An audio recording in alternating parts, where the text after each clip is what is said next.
오늘 저녁 놓치면 안 될 뉴스 한판 브리핑. 한판 브리핑 민동기 평론가 나오셨습니다. 어서 오십시오. 안녕하십니까. 자, 오늘도 대장동 개발 의혹 관련 소식부터 전해주실까요? 네, JTBC가 2010년 성남시에서 도시계획을 담당했던 전직 고위 간부의 업무 수첩을 입수했습니다. 예. 이 수첩에는 대장동 개발 관련 내용이 적혀 있는 것으로 지금 확인이 됐는데요. 특히 2010년 10월 12일 대장동 민영 검토란 메모가 논란이 되고 있습니다. 이 전직 간부는 당시 이재명 시장이 주민이 참여하는 방식으로 검토를 해야 되겠다 이렇게 말을 해서 자신이 받아 적었다 이렇게 얘기를 했는데요. 당시 담당 부서는 LH가 주도하는 공영 개발안을 준비 중이었는데 이재명 시장 지시가 내려온 뒤에 공영 개발 검토를 접었다는 게 이 전직 간부의 주장입니다. 예. 이에 대해서 이재명 지사 쪽에서 해명을 했는데요. 민간이 참여하는 개발이 곧 민영 개발이라는 의미가 아니고 민간이 함께하는 민관 합동 개발을 뜻하는 것이다 이렇게 해명을 했고, 또 LH가 주도하는 공영 개발이라 하더라도 성남 시민에게 무조건 이익이 되는 건 아니지 않느냐라고 반박을 했습니다. 그리고 관련해서요, 채널A가 민주당 핵심 관계자를 인용을 해서 당내에서 야당의 특검 요구를 막기 위한 일환으로 합동수사본부 구성 방안을 검토 중에 있고 청와대도 이에 암묵적으로 동의를 했다 이렇게 보도를 했는데 예. 오늘 청와대가 관련 보도를 전면 부인을 하고 있는 상황입니다. 예, 이런 가운데 이제 마지막 슈퍼위크를 앞두고 있는 민주당 그 대선 경선을 앞두고 또 온라인 투표율이 급등하고 있다는데. 예, 서울과 3차 그 일반 당원 국민선거인단의 온라인 투표가 어제부터 시작이 됐거든요. 예. 근데 오늘 정오 기준으로 투표율이 70%를 돌파했습니다. 아마 지금은 더 많이 올라갔을 것으로 보이는데요. 그렇겠죠. 일단 3차 국민선거인단 30만 5천여 명 가운데 21만 4천여 명이 정오 기준으로 투표를 마쳤고요. 이 추세대로라면 3차 슈퍼위크가 최대 투표율을 기록할 수도 있다 이런 전망이 나오고 있습니다. 예. 그래서 전체 경선 결과에 어느 정도 영향을 미칠 것인가 이게 굉장히 관심인데요. 이재명 지사와 이낙연 전 대표 쪽에서는 서로 다른 해석을 내놓고 있습니다. 이재명 지사 쪽에서는 이 지사에게 힘을 실어주려는 민주당원 그리고 여권 지지층이 투표에 나섰기 때문이다 이렇게 분석을 하고 있고, 반면에 이낙연 전 대표 쪽에서는 변화 가능성에 비중을 싣고 있습니다. 이재명 지사로는 정권 재창출이 어려울 수도 있다는 불안감이 지지층 내 빠르게 확산이 됐다 이렇게 판단을 하고 있는 건데요. 표심이 바뀌었다. 그렇습니다. 하지만 반 이재명 정서가 강한 일부 지지층에서는 지금 경선 중단까지 요구를 하고 있어서 상당히 좀 논란이 되고 있는 상황입니다. 예. 예, 그래서 또 관련해서 제가 방송 전에 이낙연 캠프의 정치개혁 비전위원장이죠, 김종민 의원을 사전 인터뷰로 진행했습니다. 함께 들어보겠습니다. 의원님 안녕하십니까? 예, 안녕하세요. 네, 지금 대장동 의혹이 민주당 내부 갈등도 크게 키우는 것 같은데요. 경선 중단 얘기까지 나오고 있습니다. 의원님 이 상황 어떻게 보고 계십니까? 그거는 좀 과한 얘기고요. 예. 경선은 경선이고 대장동은 대장동이고 별개 얘기라고 봐야 됩니다. 이 대장동이 경선에 영향을 미칠 수는 있겠죠. 그러면 경선이 마친 후에 이 수사 결과에 따라서 경선 불복론까지도 나올 수 있을 것 같은데요. 이 부분은 어떻게 보세요? 그것도 뭐 전혀 사실이 아니고요. 예. 그러니까 일부에서 이제 지지자분들이 마음속에 그런 마음이나 불만들이 있는 거하고 당 전체가 그런 상황으로 가는 건 전혀 다른 문제죠. 그건. 그럴 가능성은 저는 없다고 봅니다. 그런데 오늘 아침에 그 캠프 선대위원장의 서른 의원님이 후보가 구속되는 상황도 생각할 수 있다 이런 말씀을 하셨고 큰 이슈가 됐는데 의원님 어떻게 보세요?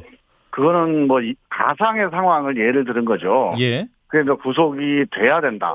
혹은 될 가능성이 높다. 이렇게 본 거라기보다는 만약에 되는 상황이 온다면 이렇게 이제 가정을 한 건데 예. 저는 뭐 그런 가정도 꼭 했어야 되나 하는 생각은 들긴 하는데 하여간 취지 자체가 뭐 구속이 될 거다 이렇게 전망한 건 아니다. 크게 의미 부여를 하거나 아니면 그걸 가지고 쟁점이 될 만한 그런 발언은 아니라고 봅니다. 가상하는 상황 자체도 좀 부적절했다 이렇게 보십니까? 예, 그것도 뭐 지금 이제 이재명 지사가 관련된 상황이나 팩트가 뭐 구속과 연결될 수 있는 의혹이나 뭔가 연결고리가 아직 확실한 건 아니잖아요. 예. 그런 상황에서 이제 뭐 구속이 되는 상황을 가상한다는 것도 저는 개인적으로는 찬성은 안 합니다. 서른 의원님이 근데 결정적 제보가 있다. 그 캠프로 들어오고 있다 이런 말씀도 하셔가지고 그 제보의 수준이 어떤 내용이길래 그렇게까지 말씀하시나 이렇게 또 궁금하시거든요.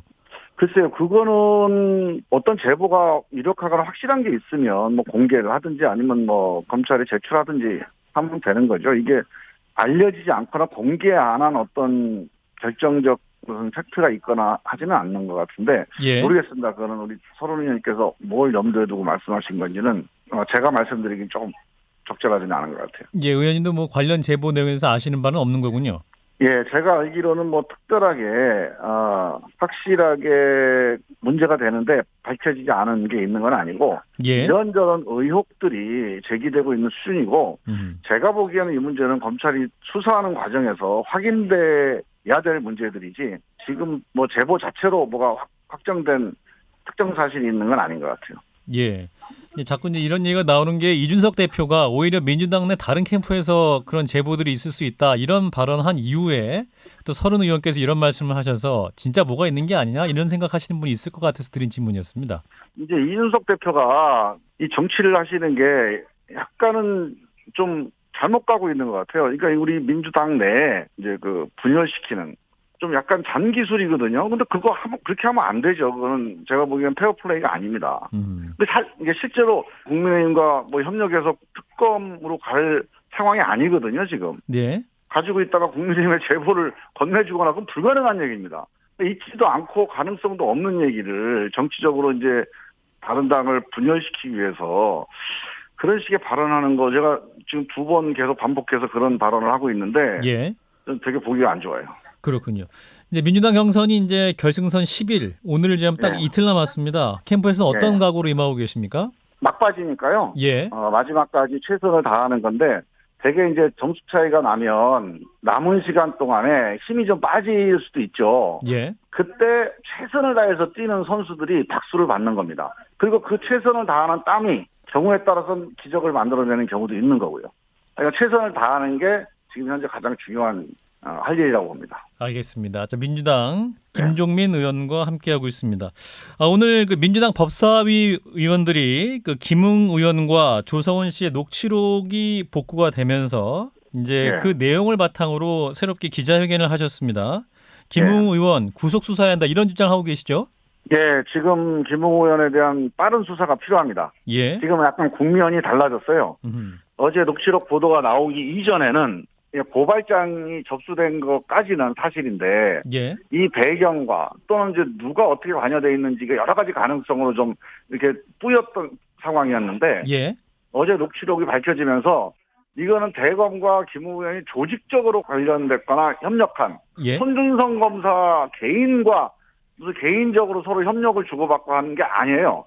대검에 얘기를 해놓겠다. 또는 대검으로 가서 남부지검으로 가고 이런 관계들이라는 게 대검에 책임 있는 누구와 대화를 하거나 사전 협의가 없었다면 불가능한 거거든요. 예.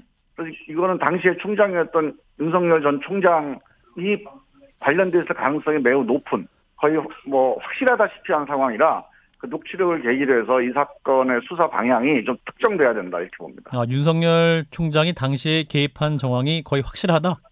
그게 우리가 정황상으로 보면 대검에 조직적으로 얘기를 하는데 예. 검찰총장이 몰랐을 가능성은 거의 없거든요. 지금 녹취록상에 이제 드러난 내용에 보면 이런 내용이 있습니다. 김웅 의원이 당시에 고발장은 우리가 만든다. 여기서 우리는 누구라고 생각하십니까?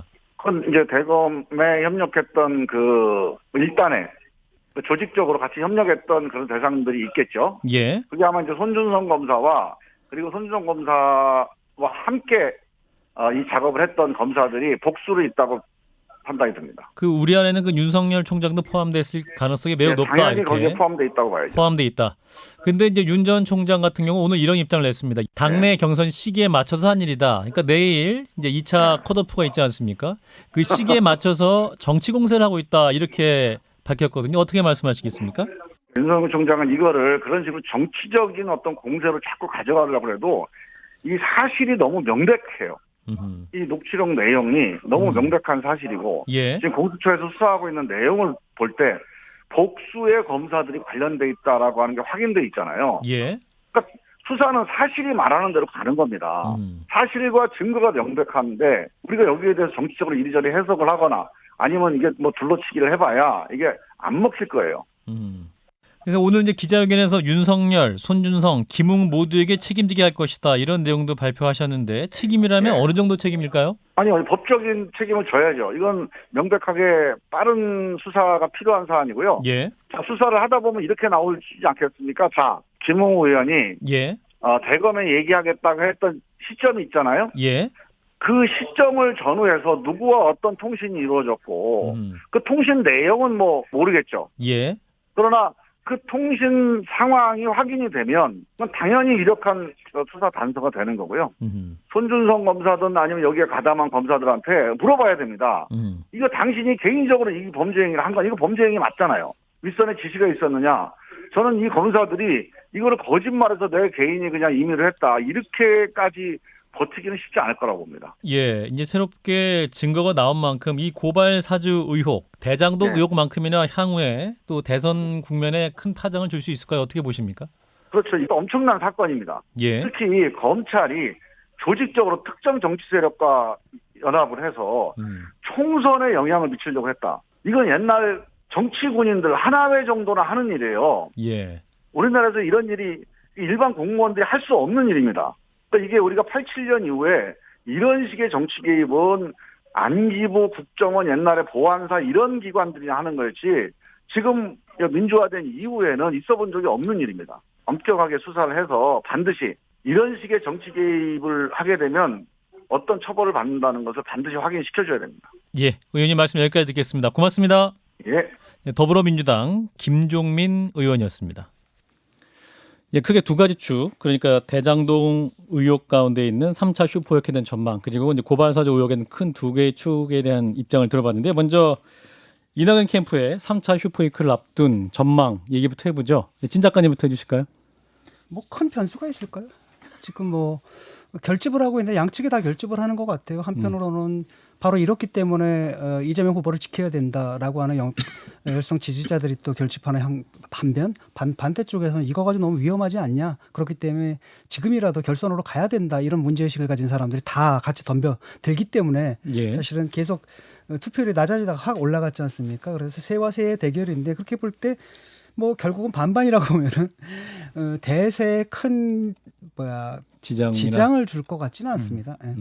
자, 김성애 소장님. 예, 전통적으로 네거티브는 결집이 어렵죠. 그래서 이낙연 후보 측의 신장은 좀 어렵다고 보고요. 지금까지 선거 결과를 쭉 보면 충청도를 제외하면 추미애 이재명 후보를 합치면 대략 64에서 65% 정도가 나오고 있었거든요. 예. 표가 어떻게 움직이냐에 따라 조금씩 달랐는데 그래서 최종적으로는 수도권에서는 이재명 후보가 지금까지 받았던 것보다는 조금 더 높게 받아서 결론이 나지 않을까라고 예측해 보겠습니다. 그래서 지금의 무슨 큰 변수가 있는 상황으로 보이지는 않습니다. 예. 뭐 일각에서 이제 경선 중단 혹은 불복 뭐 이런 얘기도 나옵니다만 이제 김종민 의원은 되게 일부 얘기다 이렇게 좀 진화하고 있습니다. 이분은 어떻게 보세요, 역량은? 그 이제 기자분들께서 페이스북이랑 트위터를 열심히 검색해 보시면 불복이라는 단어로 검색하면 나오긴 하죠. 이것이 유의미한 여론이냐면 그렇지 않은데 요즘 이제 취재 방식 옛날에는 조금 유력한 분들부터 시작해서 오피니언 리더들 그룹을 취재했다라고 하면 지금 본인들이 원하는 단어를 정한 다음에 검색해서 그걸 이런 의견도 있다라고 기사화하는 이런 언론의 태도도 전 뭐 그렇게 바람직해 보이진 않습니다. 예. 진 작가님은? 뭐 불복이니 뭐니 이런 얘기가 나오긴 하지만 결국은 뭐 원팀이 되지 않겠습니까? 다만 이제 굉장히 뭐랄까 격렬했기 때문에 두 캠프 간의 대결이 격렬했고 그다음에 그 사이에 형성된 혐오감, 증오감들이 남아있기 때문에 덜어 투표를 포기하는 사람들이 있겠죠. 하지만 그 수가 그렇게 대세에 지장을 줄 거라고까지 보지는 않습니다. 유의미하진 않을 것이다. 네, 이렇게 정리를 해보죠. 자, 다음 뉴스. 죄송합니다. 자, 김종민 의원 인터뷰에서 들으셨습니다만 이 고발 사주 관련해서 조성은 씨와 김웅 의원의 녹취록이 공개가 됐죠. 네. 복구 공수처가 이제 파일을 복구했는데요. 이 복구한 파일은 제보자 조성은 씨가 김웅 의원으로부터 지난해 4월 3일자 고발장을 받았을 때 통화한 녹취 파일 2건입니다. 첫 번째 녹음 파일에는요. 우리가 고발장을 보내줄 테니 남부지검에 접수하라 이렇게 돼 있었는데 두 번째 녹음 파일을 보면은 남부지검이 아니라 대검에 접수해야 한다. 서울중앙지검은 절대 안 된다. 김웅 의원이 이렇게 말한 내용이 포함이 되어 있습니다. 예. 그리고 김웅 의원이 조성은 씨에게 고발장은 우리가 만든다 이렇게 말한 것으로도 나와 있는데요. 어제 MBC가 뉴스 데스크에서 보도한 내용이 있는데 특히 김웅 의원이 자신이 대검을 찾아가면 윤석열이 시켜서 온 게 되니까 자신은 쏙 빠져야 된다. 이렇게 보도한 내용이 있는데요. 이 부분을 윤석열 캠프 쪽에서 좀 문제를 삼고 있습니다. 예. 윤석열 캠프 윤희석 대변인이 오늘 김어준의 뉴스공장에 출연을 했는데 다른 매체에서는 그렇게 보도를 안 했는데 유독 MBC만 윤석열을 딱 적시했다. 이렇게 이제 지적을 했는데요. MBC 보도는 자의적으로 윤석열이라는 이름을 넣었다 이렇게 주장을 했습니다. 이런 주장에 대해서 MBC 측이 해명을 했는데 예. 신뢰할 수 있는 사건 관련 취재원에게 확인해서 보도한 것이다. 확인한 것이다. 그렇습니다. 이렇게 입장을 밝혔습니다. 그리고 YTN이 또 보도한 내용이 있는데요. 검찰이 복원한 녹취 파일에 당시 검찰을 비판하는 기사를 쓴 언론사 기자에 대한 사찰 정황도 일부 포함됐다. 이렇게 보도를 했고요. 그리고 고발장 제출과 관련해서 심재철 당시 미래통합당 원내대표가 가야 하는데 지팡이를 짚었기 때문에 딱 좋다. 그러니까 장애 비하로 해석될 수 있는 여지가 있는 발언도 포함이 됐다고 YTN이 보도를 했습니다.